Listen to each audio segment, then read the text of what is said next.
This is Inside Indiana Business Radio for the afternoon of Tuesday, May 28th, 2024. I'm Alex Brown. A new study from the Indianapolis-based Regenstrief Institute shows more than half of older people report being lonely, which is shown to have a similar mortality risk to smoking 15 cigarettes per day. Lead author Dr. Monica Williams-Farrelly says looks can be deceiving because loneliness is definitely a subjective thing. So on the outside, you would think, how could this person be lonely? They have all of these things going on. But just because you have these people in your life doesn't necessarily mean you can't feel lonely. And then on the flip side too, you think of the older adult who doesn't really interact with a lot of people, kind of keeps to themselves, but they could be content with that, right? So they might be a little kind of look socially isolated, but they're fine with it, right? So that's something also to keep in mind is the personality of the person. Some people are just okay being by themselves. The study was funded by the National Institute on Aging, and Williams-Farrelly is applying for more funding to better understand social connection and what people are affected the most by loneliness.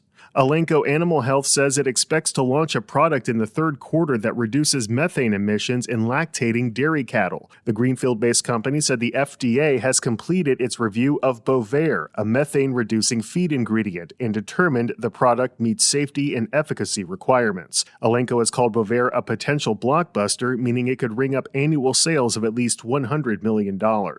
Despite a nearly 4-hour weather delay, the 108th running of the Indianapolis 500 averaged 5.3 million viewers on NBC, Peacock, and NBC Sports digital platforms on Sunday, up 8% compared with the 2023 race. The race, won for the second straight year by Joseph Newgarden, also drew 10% more viewership than the 2022 race. From the number one source for Indiana business news, this is Inside Indiana Business Radio. IBJ Media, Inside Indiana Business, and the Indiana Economic Development Corporation invite you to the Engage Indiana series, presented by CareSource, Indiana University, and Old National Bank. With an unrelenting focus on growing Indiana's economy, we'll dive into each region's unique challenges and distinct opportunities for growth. 9 regions, 1 goal. Indiana's bold future starts here. Discover more and register at ibj.com/engage. A new bar and restaurant in downtown Evansville is transporting patrons back to the 1920s. Hush on Main, a modern speakeasy, opened at the end of March at the site of a former arcade, and founder Brendan Myers said he wanted to create an authentic replica of a speakeasy instead of the 1920s tributes he'd seen in modern establishments. I just kind of started thinking about the possibilities, and I got really, really excited about it, and I started going to other cities to check out other speakeasies and doing research about prohibitions in the 20s and what did they drink back then and what was the lifestyle like back then, and decided we can recreate that and we can do it better, I think, than some of the other speakeasies I've seen, because they will it's more like a tribute bar, some that I've been to. Like, you're looking back, like pictures of Al Capone on the wall, which he never would have put this picture of himself on a wall in an illegal bar, being incriminating. And I'm thinking, we're going to give people the experience that they walk in here and they actually walk into the 20s.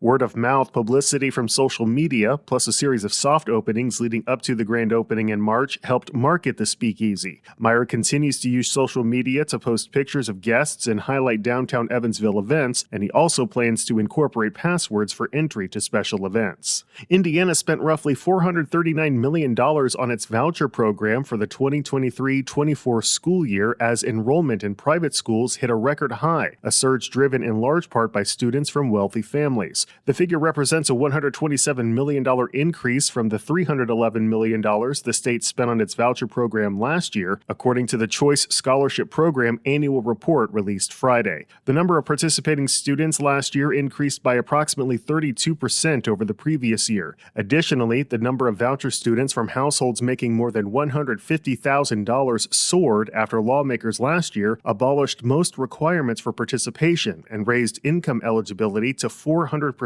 of the threshold to qualify for the federal free and reduced price lunch program. Indiana is coming off a big week on the economic development front. At last week's Global Economic Summit in downtown Indianapolis, Eli Lilly and Company announced plans to invest an additional $5.3 billion in a massive manufacturing campus now under construction in Boone County, bringing its total commitment there to $9 billion and 900 jobs. Speaking on Inside Indiana Business Television, Governor Eric Holcomb said record forward economic development activity in the state is sending a message that is resonating. This is a world-class company that had, other countries as options, other states as other continents, and they chose to double down again in Indiana, and that means high-wage careers are going to be available for adults and for students to be on a pathway right into a career from early on. And so that confidence that it brings to not just us Hoosiers at large, but families. And by the way, the ecosystem that forms up around a company like Lilly is going to be wonderful to watch long after I'm out of office. The governor also noted that the $100 million Elevate Ventures Growth Fund announced at the summit will provide opportunities to support smaller startups who previously might have had to look outside of the state because of a lack of funding sources.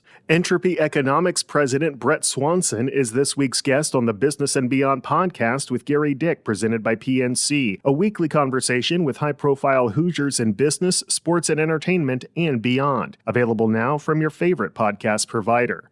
I'm Alex Brown for Inside Indiana Business Radio on Demand.